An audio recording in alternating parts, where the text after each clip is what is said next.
இன்றைக்கு நம்ம 5ஆம் வகுப்பு அறிவியல் பாடம் 3ஆம் பருவத்தில் உள்ள தொகுத்தறி மதிப்பீடை பார்க்க இருக்கிறோம். சரியான விடையை தேர்ந்தெடுத்து எழுதுக. தமிழ்நாட்டில் காணப்படும் மாட்டு இனம் எது? விடை காங்கேயம். பால் பண்ணையில் இருந்து நமக்கு கிடைக்கும் பொருட்கள் எவை? விடை இவை மூன்றும், அதாவது பால், தயிர், பாலாடை கட்டி.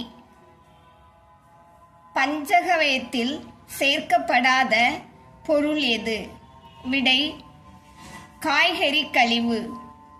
கீழ்காண்பனவற்றுள் கால்நடையிலிருந்து பெறப்படும் பொருட்கள் எவை? விடை இவை மூன்றும், அதாவது ஷூ, பெல்ட், தோல்பை. கீழ்காண்பனவற்றுள் எருமை மாட்டினம் எது? விடை முர்ரா.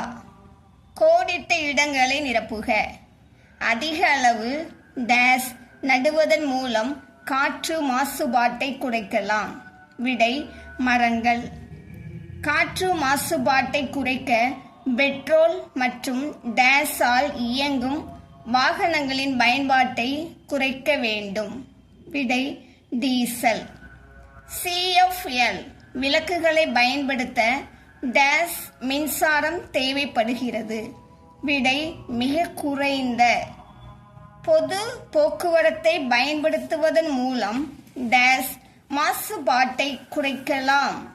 விடை காற்று. கடைகளில் பொருட்கள் வாங்க செல்லும் போது டேஸ் பையினை எடுத்து செல்ல வேண்டும். விடை துணிப்பை. பொறுத்துக. சுவாசிக்க பயன்படும் வாயு ஆக்சிஜன். கடல் போக்குவரத்து பாய்மரக் கப்பல். தாவரங்களின் வளர்ச்சிக்கு நைட்ரஜன். விளையாட்டு பட்டம் விடுதல். காற்றாலை மின்சாரம். சரி அல்லது தவறு என எழுதுக. புவி வெப்பமயமாதலால் பனிப்பாறைகள் உருகுகின்றன. விடை சரி. காற்று மாசுபாட்டினால் ஓசோன் அடுக்கு பாதிப்படைவதில்லை. விடை தவறு.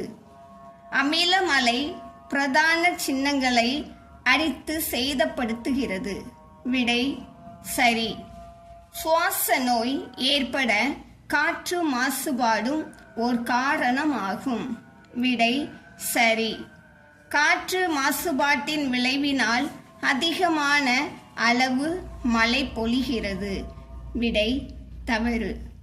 ஓரிரு வார்த்தைகளில் விடையளி. விலங்குகளின் நலனை பாதுகாப்பதற்காக ஏற்படுத்தப்பட்ட அமைப்பு எது? விடை நீல சிலுவை அமைப்பு. இந்திய நீல சிலுவை அமைப்பின் தலைமை அலுவலகம் எங்கு அமைந்துள்ளது? விடை சென்னையில் உள்ள கிண்டியில். முதலில் நீல சிலுவை அமைப்பு தொடங்கப்பட்ட நாடு எது? விடை இங்கிலாந்து. இந்திய நீல சிலுவை அமைப்பின் செயல்பாடுகளுள் ஏதேனும் ஒன்றினை எழுதுக. விடை ஆதரவற்ற விலங்குகளை தத்து கொடுத்தல். முதலில் நீல சிலுவை அமைப்பு எந்த ஆண்டு உருவாக்கப்பட்டது? விடை 1897. காற்றின் மூலம் பரவும் நோய்களை நுண்ணுயிரிகளின் அடிப்படையில் அட்டவணைப்படுத்துக. டிப்தீரியா, குளிர்காய்ச்சல், அம்மை நோய், காசநோய், கக்குவான் இருமல். இதில் பாக்டீரியா எதெல்லாம் பார்த்தோன்னா டிப்தீரியா, காசநோய், கக்குவான் இருமல். வைரஸ் மூலம் பரவும் நோய்கள் எதெல்லாம்னா குளிர்காய்ச்சல், அம்மை நோய். சுருக்கமாக விடையளி. முட்டைக்காகவும் இறைச்சிக்காகவும் வளர்க்கப்படும் கோழி இனங்களுள் ஏதேனும் மூன்றினை எழுதுக. விடை காக்கஸ், பஸ்ரா, பிரம்மா. முட்டையில் உள்ள சத்துக்களை எழுதுக. விடை புரதச்சத்து, கால்சியம், பொட்டாசியம், இரும்புச்சத்து, வைட்டமின், சிறிதளவு கொழுப்பு. வகைப்படுத்துக. இளம் தேனீக்களை பாதுகாத்தல். ராணி தேனியை விட சிறியது. முட்டையிடுதல் மிக சிறிய உருவம் கொண்டது. கூட்டின் வெப்பநிலையை ஒழுங்குபடுத்துதல். இதில் ராணி தேனி முட்டையிடுதல். ஆண் தேனி ராணி தேனியை விட சிறியது. வேலைக்கார தேனி இளம் தேனீக்களை பாதுகாத்தல். மிகச் சிறிய உருவம் கொண்டது. கூட்டின் வெப்பநிலையை ஒழுங்குபடுத்துதல். வேறுபடுத்துக. விலங்குகள் எரு, பசுந்தாள் உரம். இதில் விலங்குகள் எரு எதுலான்னு பார்த்தோம்னா விலங்குகளின் கழிவுகளே விலங்கு எரு ஆகும். எடுத்துக்காட்டா சாணம் மற்றும் சிறுநீர். அடுத்து பசுந்தாள் உரம் எதுலான்னு பார்த்தோம்னா தாவரங்களின் இலைகளை மக்க செய்வதால் பெறப்படுகிறது. எடுத்துக்காட்டு கொளிஞ்சில் செடி. வினாக்களுக்கு விடையளி. காற்று மாசுபாடு என்றால் என்ன? தீங்கு விளைவிக்கும் பொருட்கள் காற்றில் காணப்படுவதையே காற்று மாசுபடுதல் என்கிறோம். காற்று மாசுபாட்டிற்கான காரணங்களுள் ஏதேனும் 3 எழுதுக. தொழிற்சாலைகள், வாகனங்கள், வேளாண்மை செயல்பாடுகள். விடுபட்டதை நிரப்புக. விலங்குகளை பாதுகாத்தல். தேசிய பூங்காக்கள், சரணாலயங்கள். தேசிய பூங்காக்கு கீழே சுந்தரபன், காசிரங்கா, கிண்டி. சுந்தரபன்ல வங்கப்புலி, காசிரங்கா காண்டாமிருகம், கிண்டி மான்.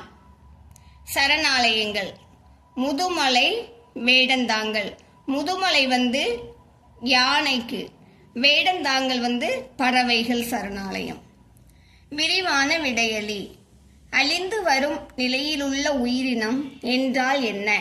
அழிந்து வரும் நிலையிலுள்ள விலங்குகளை எழுதுக. விடை சுற்றுச்சூழல் மாசுபாடு, காடு அழிப்பு, வாழ்விட இழப்பு, மனிதர்களின் குறுக்கீடு மற்றும் விலங்குகளை வேட்டையாடுதல் போன்ற காரணங்களால் அழியும் தருவாயில் உள்ள விலங்குகள் அழிந்து வரும் நிலையிலுள்ள உயிரினம் எனப்படும். அதில் உள்ள விலங்குகள் எதுலான்னா அழிந்து வரக்கூடிய விலங்குகள் பனிச்சிறுத்தை, வங்கப்புலி, ஆசிய சிங்கம், ஊதா சிங்கம், இந்திய ராட்சத அணில். இதுபோல இன்னும் அநேக பயனுள்ள வீடியோக்கள் நம்ம சேனல்ல வெளிவரும். பார்த்து பயன்பெறுங்க. சப்ஸ்கிரைப் பண்ணிக்கோங்க, ஷேர் பண்ணுங்க. தேங்க்யூ.